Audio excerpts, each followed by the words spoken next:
அனைவருக்கும் வணக்கம். இன்று உங்கள் அனைவருக்கும் பயனளிக்கும் வகையில் அறிவே வலிமை எனும் தலைப்பில் ஒரு சிறுவர் நாடகத்தை காண்போம். வாருங்கள். ஓர் அடர்ந்த காட்டில் அணில் ஒன்று ஆடிப்பாடி மகிழ்ச்சியாக வாழ்ந்து வந்தது. ஒவ்வொரு நாளும் அயராமல் மரத்தின் மேல் ஏறி பழங்களை பறித்துக்கொண்டு வீட்டிற்குச் சென்று தன் குட்டிகளுக்கு அவற்றை தருவதே வழக்கமாக வைத்திருந்தது. ஒரு நாள் அணிலுக்கு காட்டில் எங்கு தேடியும் பழங்கள் கிடைக்கவில்லை.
அணில் அம்மா பாடிக்கொண்டே பழங்களை தேடி போகும்போது ஆற்றின் ஓரம் ஒரு மரத்தில் மாம்பழங்கள் இருப்பதை பார்த்தது. அணில் அம்மரத்தின் மேல் ஏறி மாம்பழங்களை பறித்து கொண்டிருந்தது. அப்பொழுது திடீரென்று மரக்கிளை முறிந்து அணில் வேகமாய் ஓடும் ஆற்றில் விழுந்தது. என்னை காப்பாற்றுங்கள், யாராவது என்னை காப்பாற்றுங்கள். ஆற்றோரமாக வாழைப்பழம் சாப்பிட்டுக் கொண்டு குரங்கு வந்தது. என்ன யாரோ அலறல் சத்தம் கேட்கிறதே? ஐயோ, அணில் அம்மா ஆற்றில் விழுந்து தத்தளித்துக் கொண்டிருக்கிறாரே. அணில் அம்மா, இருங்கள், உங்களை காப்பாற்ற என் நண்பனை அழைத்து வருகிறேன். கரடியாரே, கரடியாரே, என்ஷே உள்ளீர்கள்? நான் இங்குதான் இருக்கிறேன் குரங்கு மாமா. ஏன் இவ்வளவு பதற்றமாக உள்ளீர்கள்? கரடியாரே, ஆற்றில் அணில் அம்மா நீச்சல் தெரியாமல் தத்தளித்துக் கொண்டிருக்கிறது. நீங்கள் வந்து அணில் அம்மாவை காப்பாற்ற வாருங்கள். இதோ வருகிறேன் நண்பா. கரடியார் உடனே குரங்கு மாமாவுடன் சென்று ஆற்றில் தத்தளித்துக் கொண்டிருந்த அணில் அம்மாவை காப்பாற்றியது. மிக்க நன்றி குரங்கு மாமா, மிக்க நன்றி. பரவாயில்லை அணில் அம்மா. உங்கள் இருவரின் நட்பை பார்க்கும்போது மிகவும் வியப்பாக உள்ளது. நீங்கள் இருவரும் விரும்பினால் நானும் உங்களின் நம்பியாக இருக்கலாமா? இது என்ன கேள்வி? கண்டிப்பா. குரங்கு மாமா, அணில் அம்மா, கரடியார் மகிழ்ச்சியுடன் வீடு திரும்பினர். குரங்கு மாமா, அணில் அம்மா, கரடியார் மூவரும் அக்காட்டில் நல்ல நண்பர்களாக வாழ்ந்து வந்தனர். ஒரு நாள் அக்காட்டிற்கு ஒரு புலி அரசர் ஒன்று வந்தது. வரி புலி வந்தால் நடுங்குமே, அதன் கரிநிற கோடுகள் மிளிருமே. பறி பறி தேடும் பார்வையிலே ஓர் எரிமலை கோபம் தெரியுமே.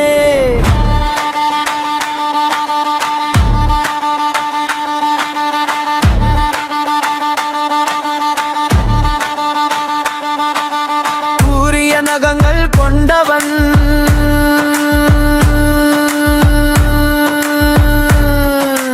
வலிமை சேரிய காலால் நடப்பவன்.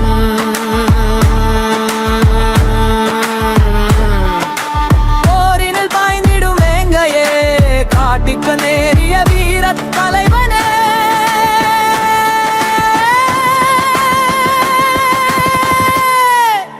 வரிபுலி வந்தால் நடுங்குமே, அதன் கரிமிக கோடுகள் நிமிருமே.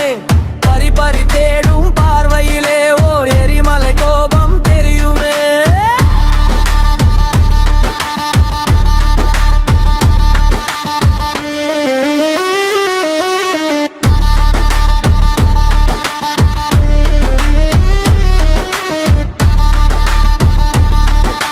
கூரிய நகங்கள் கொண்டவன்,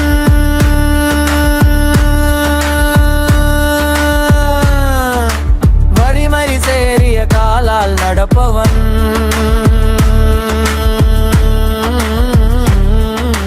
போரினில் பாய்ந்திடும் வேங்கையே, காட்டுக்கு நேரிய வீரத் தலைவனே.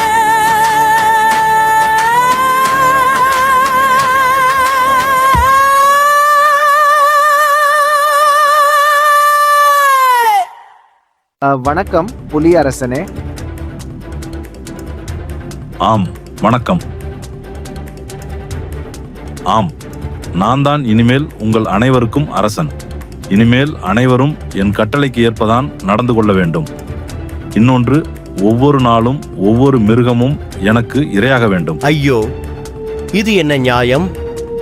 காட்டின் அரசனே காட்டில் உள்ள மிருகங்களை இரையாக கேட்கலாமா?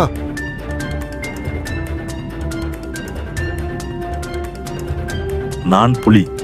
இக்காட்டில் உள்ள அனைத்து மிருகங்களை விட பலசாலியானவன். யாராவது என்னை எதிர்த்தால் இப்பொழுதே அனைவரையும் கொன்று தின்று விடுவேன். நாளை என் பசிக்கு இந்த குரங்கு மாமா தான் என் இறை. குரங்கு மாமா, மறவாமல் என் குகைக்கு வந்து விடு. நீ வராவிட்டால் உன்னை தேடி நான் வருவேன்.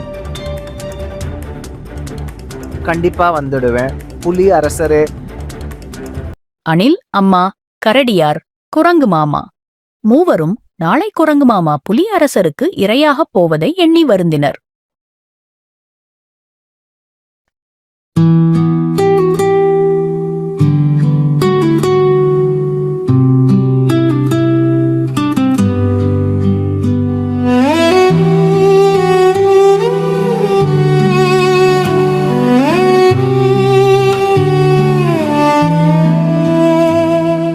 நாளைய பொழுதில் நம்மோடு நம் தோழன் குரங்கு இருக்காதோ?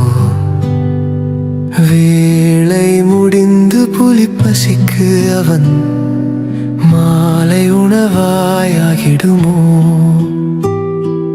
கண்ணில் கண்ணீர் பெருகுதே, நெஞ்சம் புண்ணாய் மாறி உருகுதே. எண்ணி எண்ணி அழுதாலும் நம் உன்னும் துயரம் தீருமோ? குரங்கு மாமாவை எப்படி புலி அரசரிடம் இருந்து காப்பாற்றுவது? நாளை அந்த புலி அரசருக்கு இரை ஆகிவிடுவேன். அந்த புலி அரசர் உடலளவில் வலிமையானவர். என்னை காப்பாற்ற யாருமே இல்லையா? நாங்கள் இருக்கிறோம் குரங்கு மாமா. அணில் அம்மா தன் நண்பன் குரங்கு மாமாவுக்கு துணையாக புலி அரசரின் குகைக்குச் சென்றது. என்ன இந்த பக்கம் அணில் அம்மா? இன்று குரங்கு மாமா தான் என்னுடைய இரை. நீங்கள் இல்லையே. என்னால் குரங்கு மாமாவை உங்களுக்கு இரையாக விட்டு செல்ல முடியாது என்று கூறதான் நான் வந்தேன் புலி அரசே. நீ யார் அதை கூறுவதற்கு? நான் தான் இக்காட்டிலேயே மிக பலசாலியான மிருகம் என்று மறந்து விட்டாயா அணில் அம்மா? மறக்கவில்லை புலி அரசே. ஆனால் உண்மையிலேயே நீங்கள்தான் இக்காட்டிலேயே பலசாலியான மிருகமா என்று எனக்கு சந்தேகமாக உள்ளது. ஏன் அணில் அம்மாக்கு இப்படிப்பட்ட சந்தேகம் வருகிறது? வரும் வழியில் நாங்கள் ஒரு கிணறை கண்டோம். அக்கிணற்றினுள் உங்களைப் போன்ற ஓர் உருவம் கொண்ட புலியை நாங்கள் கண்டோம். என்ன போன்ற ஒரு புலியா? இப்பவே சென்று அந்த புலியுடன் போட்டியிட்டு நான் தான் பலசாலியானவன் என்பதை உங்களிடம் நிரூபிக்கிறேன். புலி அரசர் ஆவேசத்துடன் அணில் அம்மா கூறிய கிணற்றிற்குச் சென்றது. புலி அரசர் கிணற்றுக்குள் தெரியும் தன் பிம்பத்தை பார்த்து உண்மையிலே இன்னொரு புலி இருக்கிறது என்று நம்பியது. என்னை போல் இன்னொரு புலியா? விடமாட்டேன். இதோ உன்னிடம் போட்டியிட நான் வருகிறேன். புலி அரசர் கிணற்றினுள் தெரிவது தன்னுடைய பிம்பம் என்று அறியாமல் குதித்தது. குதித்த பிறகு புலி அரசர் தன்னுடைய பிம்பத்தைக் கண்டு ஏமாந்ததை உணர்ந்தது. காப்பாற்றுங்க, காப்பாற்றுங்க, என்னை காப்பாற்றுங்க.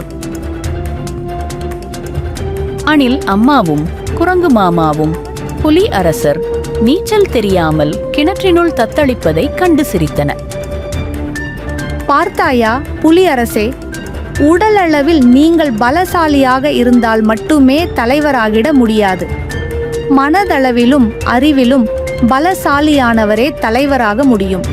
அது மட்டுமில்லாமல் சுயநலமின்றி பிறரை துன்பம் படுத்தாதவர்கள், பொது நலத்துடன் வாழ்பவரே உண்மையான தலைவன். புலியரசே, என்னை மன்னித்து விடுங்கள். உடல் அளவில் வலிமையாக இருந்தேனே தவிர அறிவு கூர்மையின்றி செயல்பட்டு விட்டேன். பரவாயில்லை புலியரசே, உங்கள் தவற்றை உணர்ந்ததே எங்களுக்கு மகிழ்ச்சி. இதோ உங்களை காப்பாற்ற என் நண்பன் கரடியார் வந்துவிட்டார். கரடியார் புலி அரசரை கிணற்றிலிருந்து காப்பாற்றியது. ஓனே, மிக்க நன்றி. நல்ல தலைமைத்துவத்தின் அம்சங்களையும் புலி அரசர் அறிந்து கொள்ளவும் முடிந்தது. நம் வாழ்வில் உடல் வலிமையை விட அறிவு கூர்மை மிக அவசியம் என்பதை நான் அறிந்து கொண்டேன். சுபம். அறிவின் ஆற்றல் பெரியதே, உடல் வலிமை வழியில் சிறியது. பிம்பம் பார்த்து புலியுமே இன்று அஞ்சி அஞ்சி விழுந்ததே. ஒற்றுமை ஒளியை தந்ததே, நம் நட்பு நம்மை காத்ததே.